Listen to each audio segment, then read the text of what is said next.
teman-teman, kembali lagi sama saya dengan Dian Soslowane dengan NIM 2019-30182.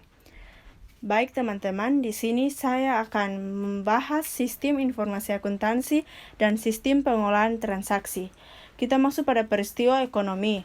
Sistem informasi akuntansi dirancang tidak hanya untuk mendokumentasikan, mencatat, mengklasifikasikan, meringkas, dan melaporkan hasil aktivitas atau peristiwa ekonomi dengan berbagai organisasi yang terkait untuk kepentingan internal dan eksternal organisasi, akan tetapi juga berfungsi sebagai pedoman serta pengendali terhadap bagaimana pendokumentasian tersebut harus dilakukan oleh suatu organisasi, baik itu organisasi berorientasi laba atau bukan.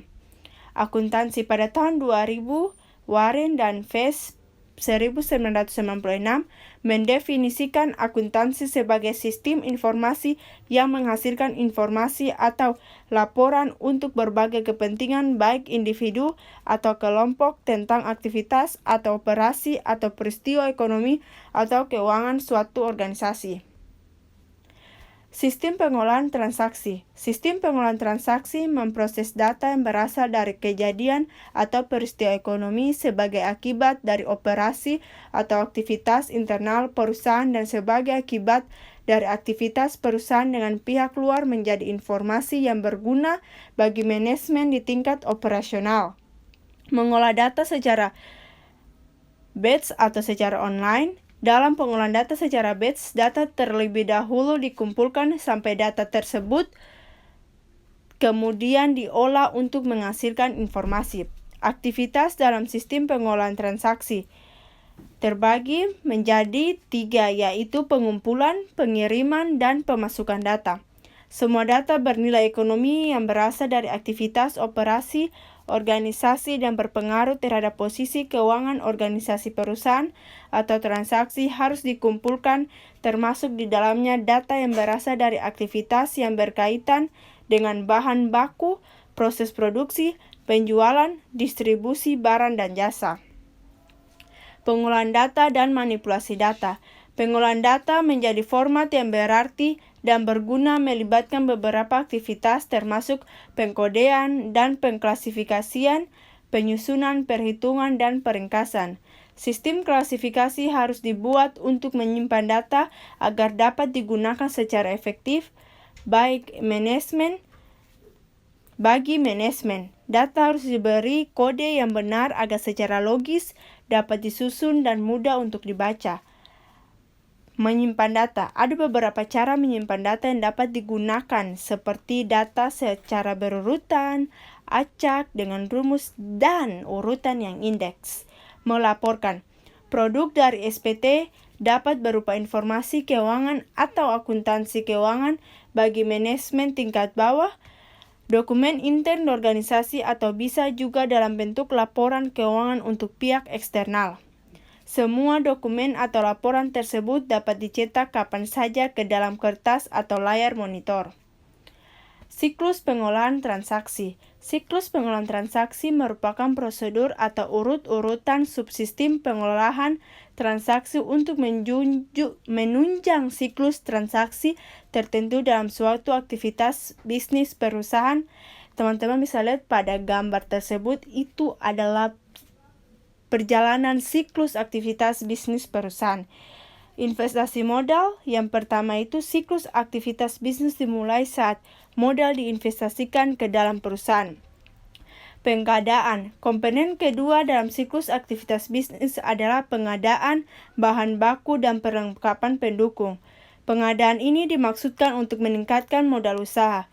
Konversi, tahap selanjutnya dalam aktivitas bisnis adalah konversi, atau kata lain produksi dari bahan baku menjadi barang atau jasa. Perusahaan menjual barang dan jasa ini untuk meningkatkan modal. Penjualan komponen akhir dalam siklus bisnis adalah penjualan barang dan jasa yang merupakan output dari proses konversi. Ketika penjualan ini menghasilkan laba, maka modal yang diinvestasikan ke dalam perusahaan meningkat. Pada tahap akhir adalah penjualan. Komponen akhir dalam siklus bisnis adalah penjualan barang dan jasa yang merupakan output dari proses konversi. Ketika penjualan ini menghasilkan laba, maka modal yang diinvestasikan ke dalam perusahaan meningkat. Pada terakhir materi ini yaitu sistem informasi akuntansi. Sistem informasi akuntansi pada dasarnya merupakan integrasi dari berbagai sistem pengolahan transaksi.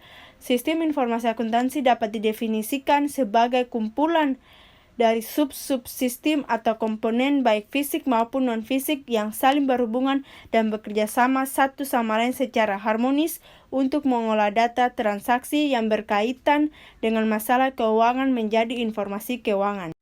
Baik teman-teman, kita masuk pada materi berikutnya, yaitu pengendalian intern dan manajemen risiko.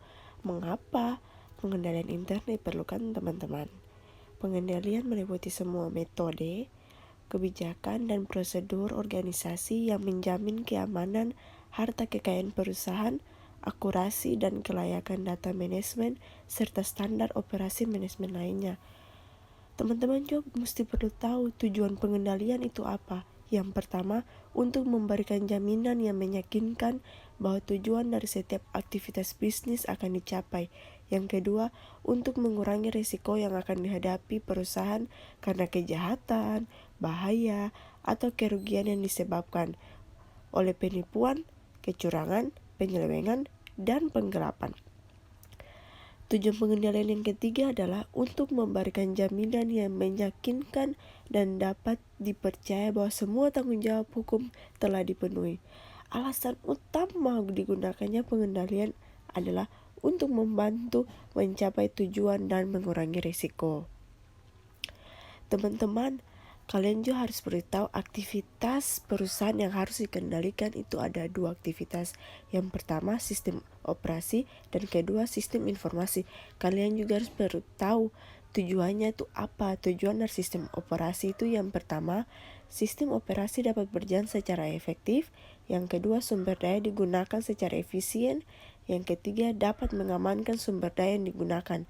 Tujuan dari sistem informasi yaitu data yang dimasukkan telah sah atau valid, data yang dimasukkan telah lengkap, data yang telah dimasukkan akurat, data telah diupdate dengan lengkap. Kita juga harus tahu penyelewengan atau penyimpangan atau kata lain fraud. Penyelewengan atau penyimpangan atau pelanggaran hukum merupakan kebohongan atau tindakan yang dilakukan secara sengaja dengan maksud memperoleh keuntungan secara tidak sah. Pertahanan utama terhadap penyelewengan adalah pengendalian intern. Teman-teman juga harus perlu tahu alasan apa saja yang bisa terjadi pada saat penyelewengan itu terjadi. Yang pertama, karyawan nekat karena perlunya uang. Karyawan percaya setiap orang melakukannya. Karyawan ditantang untuk melawan sistem. Lemahnya pengendalian intern. Rendahnya kemungkinan terdeteksi. Rendahnya kemungkinan dituntut.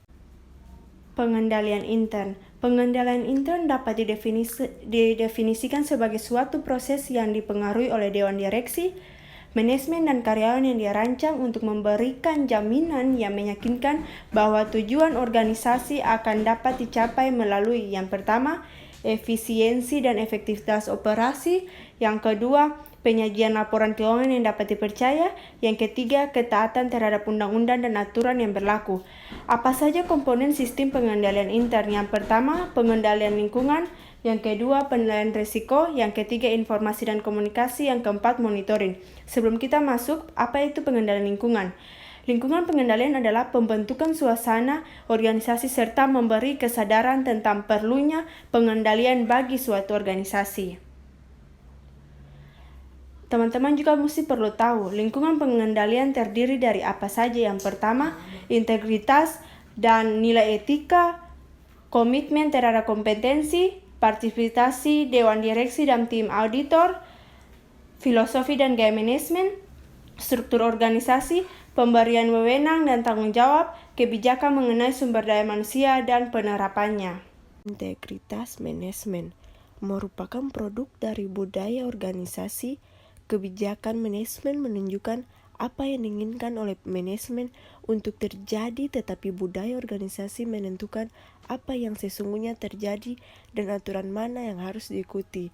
komitmen terhadap kompetensi, akan menugaskan karyawan yang memiliki pengetahuan dan keahlian sesuai dengan tugas yang diberikan. Partisipasi dewan direksi dan tim auditor harus dapat melaksanakan perannya dengan baik dalam menilai kebijakan dan operasi perusahaan agar pengendalian dapat secara efektif mencapai tujuannya. Filosofi dan gaya manajemen merupakan pendekatan manajemen dalam menghadapi risiko bisnis. Sikap dalam menghadapi akurasi data akuntansi, dan perhatiannya terhadap kesesuaian antara anggaran dan realisasi operasi. Menilai risiko. Teman-teman, menilai risiko itu merupakan kegiatan yang dilakukan oleh manajemen dalam mengidentifikasi dan menganalisis risiko yang menghambat perusahaan dalam mencapai tujuannya. Teman-teman harus tahu pengendalian aktivitas itu apa. Pengendalian aktivitas adalah kebijakan dan prosedur yang dimiliki manajemen untuk memberikan jaminan yang meyakinkan bahwa manajemen telah dijalankan sebagaimana seharusnya. Teman-teman juga harus perlu tahu risiko dari luar perusahaan dan risiko dari dalam perusahaan. Yang kita masuk risiko dari luar perusahaan itu seperti pesaing, kondisi ekonomi, kemajuan teknologi, bencana alam. Risiko dari dalam perusahaan, karyawan yang tidak terlatih, motivasi, perubahan tanggung jawab manajemen. Kita masuk pada keterbatasan pengendalian intern. Keterbatasan pengendalian intern itu seperti kesalahan, kolusi, penyimpangan manajemen, manfaat, dan biaya. Risiko bisnis dan manajemen risiko. Risiko adalah kondisi atau kejadian yang tidak pasti yang apabila terjadi memiliki efek positif atau negatif terhadap tujuan organisasi. Strategi apa saja yang harus kita siap untuk menghadapi risiko? Yang pertama, menghindari. Kedua, membiarkan. Ketiga, mengurangi. Keempat, membagi. Kelima, memanfaatkan.